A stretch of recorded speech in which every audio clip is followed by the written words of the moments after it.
السلام عليكم، يا رب تكونوا بخير. احنا النهاردة بقى من الاكلات الجميلة جدا والغالية بس الموفرة. يعني هنعمل بماكريل واحدة، سمكة واحدة، ما تكلفش السمكية دي 20 جنيه. هنعمل بيها غدا جميل جدا ويكفي 6 افراد. هنا شوفوا الجمال بقى، والرز الصيادية، الرز بتاعنا الجميل. وهنا معانا طماطمتين، على بطاطستين 3 اللي معاكي، وعلى بصلتين، على شوية فلفل موجود في التلاجة، على مج كده عصير طماطم، وكمون وكزبرة وسمكة واحدة.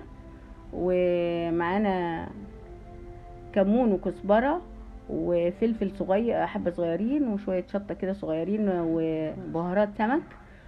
ومعانا شوية كزبرة خضرة، على بقدونس كده، على ايه، قد راس توم صغيرة. دي المقادير بتاعتنا بسيطة خالص. يعني الحاجات الموجودة في درج التلاجة بتاعك، لو مثلا تلاجتك موجود كوسة، بدنجان، اعمليه ترنشات، ما تكونش ترنشات البطاطس كبيرة. هنا هنمسك السمك بتاعتنا بقى، هي متلجة مش طازة.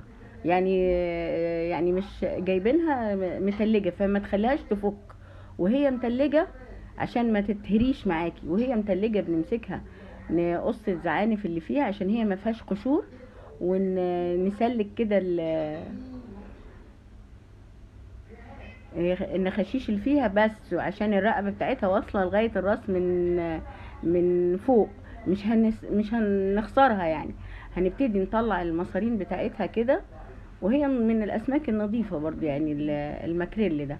ويكون عندك يا فرشة بتكون انتي رخيصة شارياها، يا فرشة سمك. بس هي الفرشة الصغيرة الرخيصة دي بتوفر، وبتحطيها في ميه سخنة الفرشة وخل، وبتحتفظ بيها بعدين. هنا هنيجي بالسكينة وناخد الحتة اللي ورا الراس كده، مش هنفقدها. هتبص تلاقي الراس فضيت، ما طلعتش الا النخاشيش والبوز بس، اهي استفدنا بيها. يعني حتة قد كده 2 سنتي، حلوة. وبنيجي بقى نطلع الدم المجمد اللي فيها، كل ده وهي مجمدة، ما تخليهاش تفك، لو فكت هتتهري مننا. هنبتدي بقى، غسلناها ونضفناها جدا اهو، وحطينا فيها شوية من البهارات اللي كنا محضرينها، الكمون، الخلطة دي بتاعت الملح والكمون، هنرشها نتبلها بيها. والتوم اهي حطينا عليه قرن فلفل، فلفل اخضر كان لونه احمر كده، بدل لو عندك هريسة حطي، فده بدل الهريسة.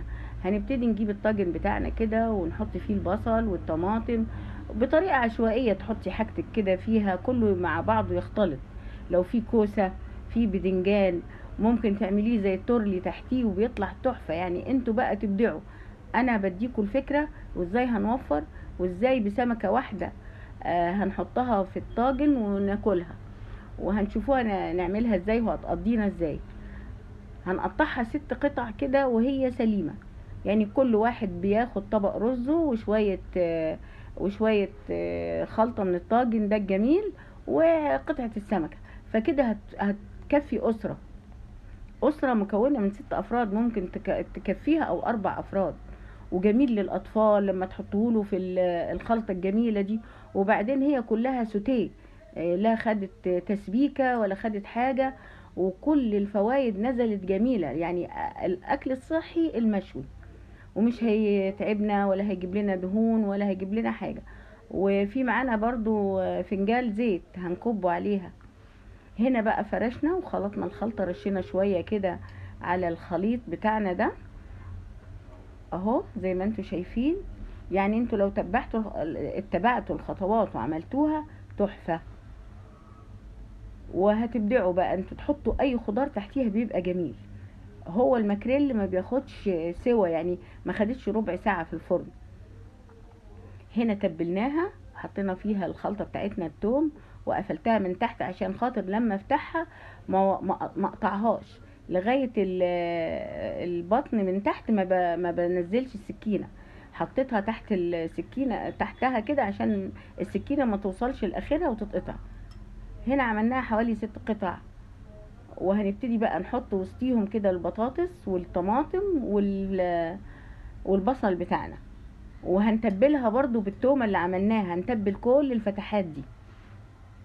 وطبعا لو معاكي كمان شبت بيبقى جميل في الماكريل، ما تدقيه مع الخلطة بتاعة التوم. بس هنا ابتدينا بقى هنحشيها، هنحطها في الفتحات كده. وممكن لو عايزة تعمليها من غير الخطوات، من غير الطاجن، تعمليها كده بس، وتلفيها في فول وتحطيها في الفرن. بعد 10 دقايق تشيلي منها الفول وتسيبيها بقى تاخد الشواء في الفرن. تطلع جميلة وتتقدم كده من غير طاجن كمان، وتتقدم جنب الرز والسلطات والطحينة، وتبقى حاجة تحفة عظمة. يعني لو معاكي 3 4 وحدات ومش عايزة تعمليها طاجن، لكن دي موفرة، هنعملها طاجن كده. وموفرة بس بطريقة جميلة، يعني مش انا بوفر ومحدش بياكل، لا، بوفر والكل هياكل والكل هيستمتع. حاجة جميلة كده وموفرة. يعني احنا في الزمن ده لازم نعمل كل حاجة بطريقة جميلة وطريقة صحية، وكل هنستفاد وهنوفر، وتبقى الحياة زي الفل معانا. واوعوا تنسوا بقى اللايك والشير، واشتركوا في القناة، لان اللايك بيرفع الفيديو. وهنا جبنا بقى، حطينا شوية من الخلطة اللي كانت عاملينها، شوية الكمون والكزبرة خلينا شوية، والتومة برضو شوية توم اللي دقينه، وهنكبه كده على الخليط بتاعنا. بس مش هنحط مية ولا اي حاجة، وهنجيب الزيت ونرشه بقى من فوق. انا هنا في فلفل بقى زيادة حطيته. عايزة تزودي بقى بطاطس زوده، تبقى صينية بطاطس وهي سمكية فوقيها، وهتبقى مشبعة جدا وهتستوي بسرعة، لان حلقات البطاطس ما تكونش رفيعة قوي ولا سميكة، يعني حوالي نص سنتي بس، وهتستوي في اسرع وقت. انا بعد 10 دقايق شلت الفول من عليها وخليتها 10 دقايق تاني، يعني ما خدتش اقل من اكتر من ربع ساعة او ربع ساعة، يعني ما بتاخدش وقت، قولي تلت ساعة. وشوفوا الجمال قد ايه، والالوان دي بتبقى مبهجة، يعني حتى لما بنطلعها من الشوي بتبقى شكلها جميل، وبرضو مبهجة للاطفال اللي ما بردوش ياكلوا حاجة دول. وحطينا ده عشان ياخد نكهة، لما بقفل عليه الفول بتاخد نكهة الكزبرة الخضراء والحاجات الخضروات الايام دي الجميلة اللي ربنا حبانا بيها. هنا هقفلها بقى، هغطيها بالفول، مش هنحط معاه تحتيه حاجة عشان هيبقى خفيف وانا هشيله، مش هخليه. يعني بعد 10 دقايق بالظبط، عشان الكاميرا دي بتخليها تديها سوا بسرعة، تخليها يعني لما بتكمري الحاجة كل الحاجة بتستوي بسرعة، والسوائل بتاعتها ما بتتبخرش. لكن لو حطيتها من غير غطا هتتبخر وهتنشف مني بسرعة، من غير ما تستوي لا البطاطس ولا البصلة. فكله استوى وبقى شكله تحفة وبقى جميل. هنا بقى هنغرف. شوفوا الالوان والشكل. الالوان بتبقى يعني حتى للعين، بتاكلي قبل ما العين بتاكل قبل اي حاجة. هنا طلعنا البطاطس بتاعتنا، وهنا اهي جبنا نصها ده حطيناه كده. اللي عايز ياكل ياكل، يعني عايزة تحطي لكل فرد طبق صغير رز وشوية من الخلطة بتاعتنا دي الصينية، وتحطي قطعة من مشبعة جدا من السمكة الماكريل. انا يعني عملتها 6 قطع، كل واحد هياخد قطعة مشبعة وجميلة، ومش النار مش مقلية ومش ناشفة، وكلها قاعدة بخيرها وجميلة اهي.